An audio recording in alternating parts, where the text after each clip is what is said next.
Aujourd'hui, nous avons une diaspora dans laquelle se côtoient des réfugiés, des Afropéens, des migrants, des intégrés, des identités complètement multiples.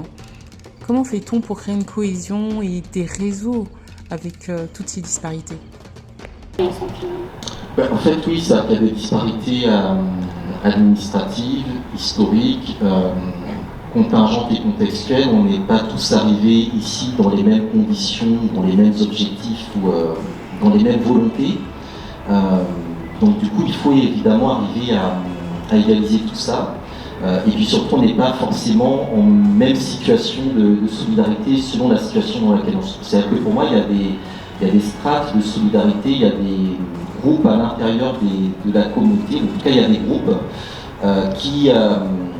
dont l'intégration dans le contexte de diaspora est peut-être plus urgent ou plus important à aborder. Et je crois que c'est ça en fait qu'il faudrait arriver à identifier. Ou notamment au niveau de notre tissu associatif, parce que c'est quand même l'un des enjeux, comment justement faire de nos associations, de nos réseaux, des espaces de renforcement. Et donc c'est comment on pense l'inclusion de ceux qui sont marginalisés, défavorisés, précarisés, dans un contexte européen qui n'est pas évident, qui ne va pas du tout dans la promotion justement de ce type de solidarité. Et en même temps en lien avec un potentiel que représentent les migrants, les personnes en difficulté, en précarité. Donc pour moi, c'est quelque chose qui nécessite de